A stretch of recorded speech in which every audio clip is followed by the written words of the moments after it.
Have you ever wanted to start your own podcast? I record and publish podcasts on a platform called Spotify for Podcasters, and I absolutely love it. Essentially, you can upload from your phone or computer, and it distributes to every platform that plays podcasts. They support video podcasts, and you can make money on the platform with ads or even podcast subscriptions, something that has made my life so much easier as a podcaster. So if you're interested, I highly recommend you give it a try. You can download the Spotify for Podcast app, or go to spotify.com/podcasters to get started on your podcast today.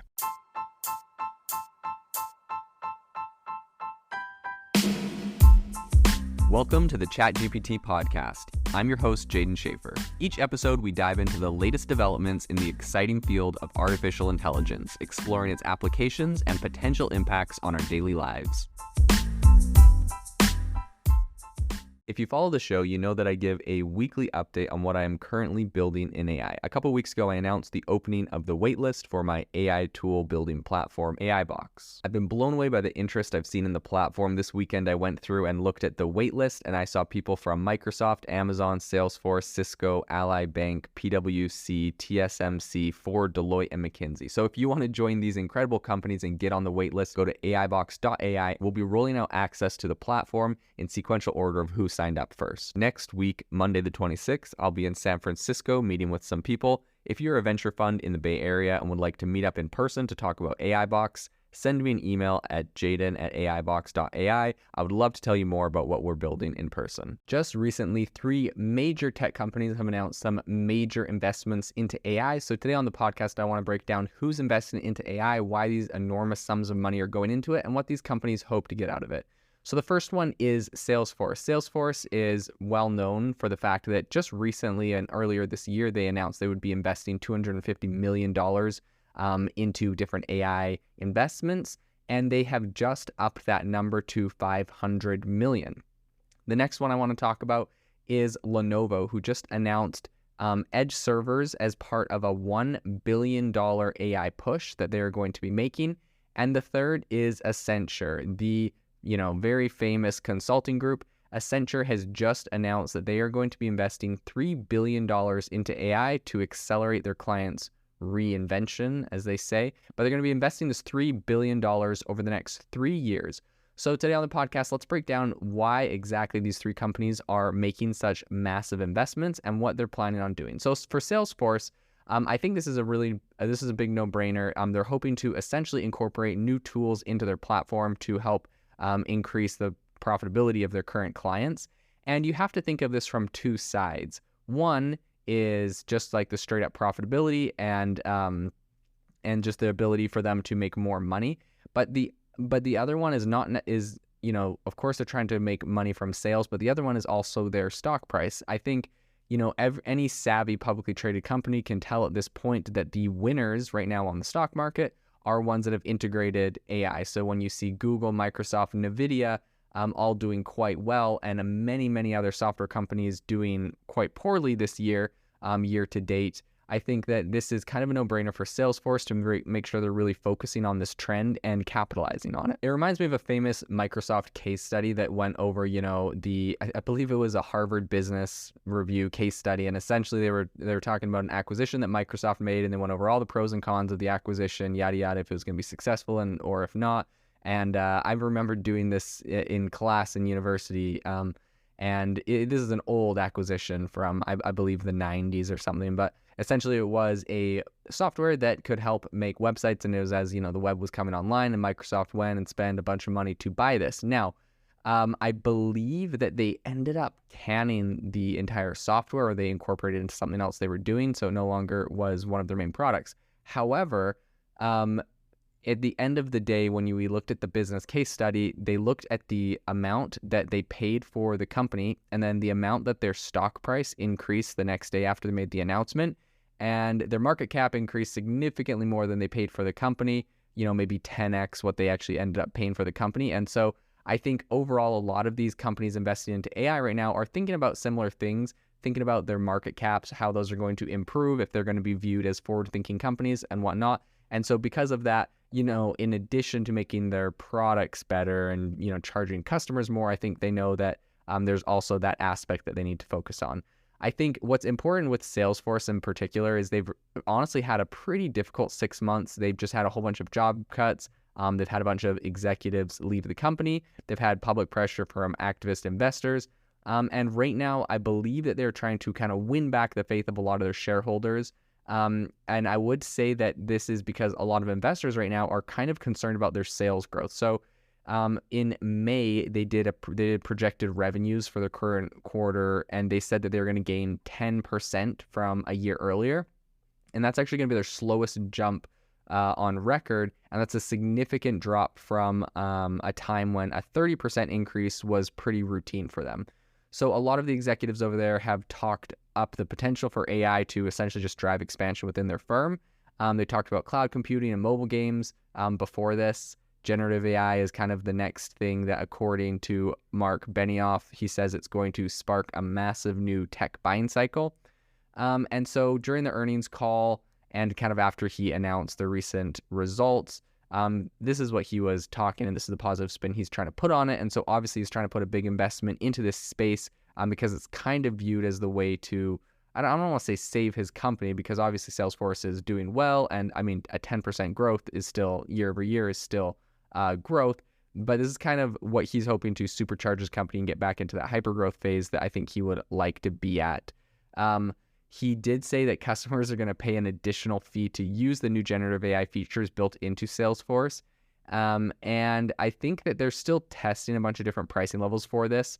Also, they're testing whether it's going to be included, if it's going to be based on kind of like a flat rate subscription, or, as you know, he said, if you're going to have to buy like an AI cloud starter pack with, 50 licenses for unlimited use. So when talking about this, he said that it's going to cost around $360,000 a year for Salesforce, Slack, and Tableau. And that is kind of for what they would call their starter pack. So I think they definitely see the ability to make more money off of this. So this is definitely something they're going to invest into and focus on. But I also think they're really making sure that, like, they want to look like a forward-thinking company, and they're definitely paying attention to their stock price right now.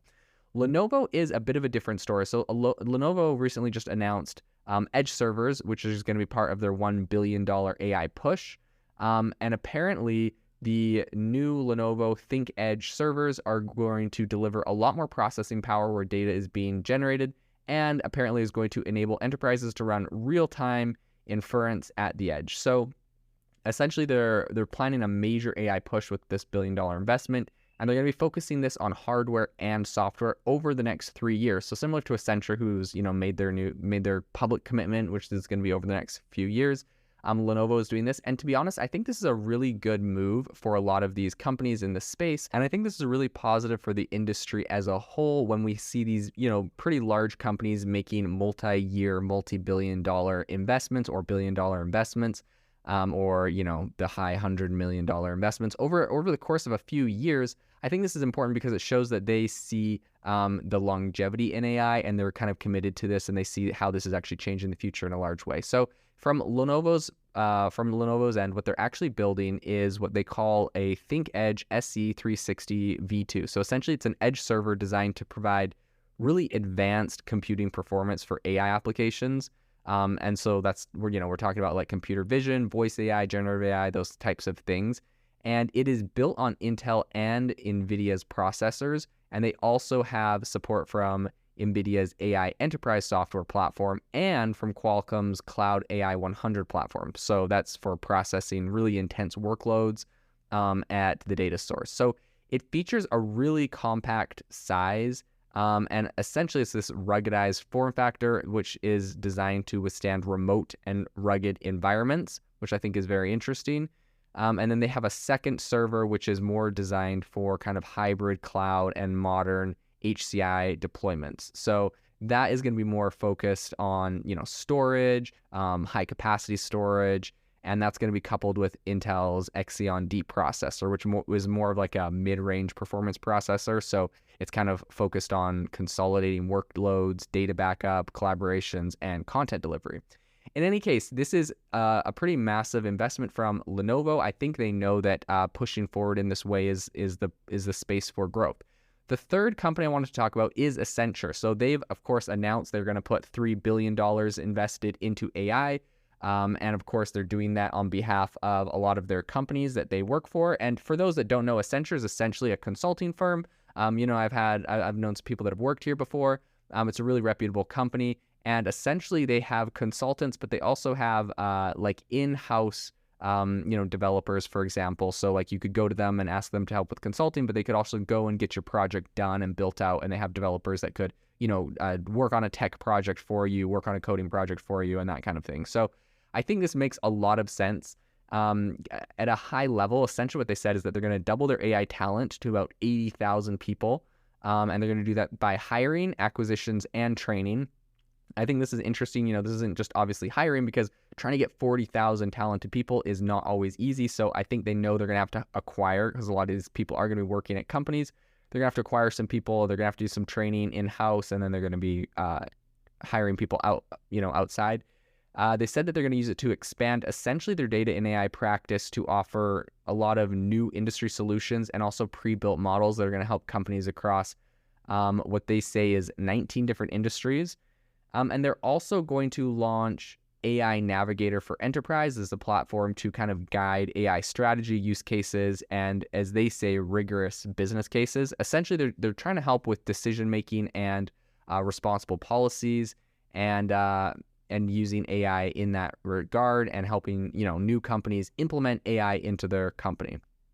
So within this, the CEO said there is unprecedented interest in all areas of AI, and the substantial investments we're making in our data and AI practice will help our clients move from interest to action to values, and in a responsible way with a clear business case.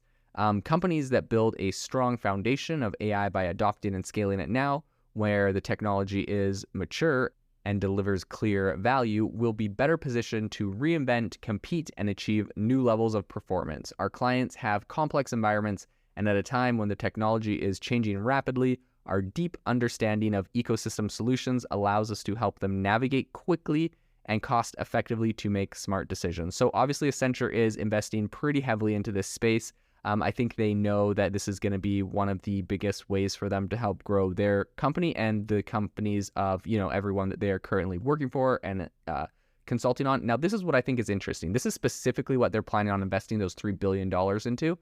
They said they're going to invest into assets, industry solutions, ventures, acquisitions, talent, and ecosystem partnerships. Something really interesting that I think it's their group chief executive of Accenture Technology, it's Paul Dougherty, what he said just recently is he said, over the next decade, AI will be a mega trend transforming industries, companies, and the ways we live and work as generative AI transforms 40% of all working hours. I think that's absolutely insane. Accenture is known for making these predictions and for really studying the market. And the fact that they're predicting that AI is going to transform 40% of all working hours, I think is very significant, and the reason why they're coming in with such an aggressive investment into AI and focusing on that for their clients. So overall, I think right now, companies know that investing in AI, especially right now when this boom is, beginning, is the way that they can set themselves on a pathway to success. It's a pretty stark, like the public is responding and the public markets are responding in a very strong way towards companies that are very AI focused, AI driven, and are shipping AI products right now. Those are the ones that are being rewarded on the stock market. Those are the ones that are being rewarded with investors. And so I think that's really where people's focus is on, if for nothing else, for the fact that they know this is, the steps they need to take to stay relevant and to essentially, deliver what their customers and what people are looking for in a time when you can't really get away with not implementing AI anymore, because it is so prevalent. If you don't, your competitor will, and you'll essentially just become irrelevant without it. So this is a really interesting area to continue to follow to see who continues to invest more money into AI. These are some big names and some big dollar figures, and so this will be interesting to follow into the future. We just launched our AI Creators Discord community. If you're looking for a really kind of hands-on and innovative place to talk to other people making amazing things in AI, you need to join this community. Obviously, it's a lot more interactive than a podcast where we can actually share prompts and software and tools that we're using to create really interesting use cases. We'd love to have you join and become part of the community. If you don't use Discord, there's also always the Facebook group. I'll link both of those down in the description.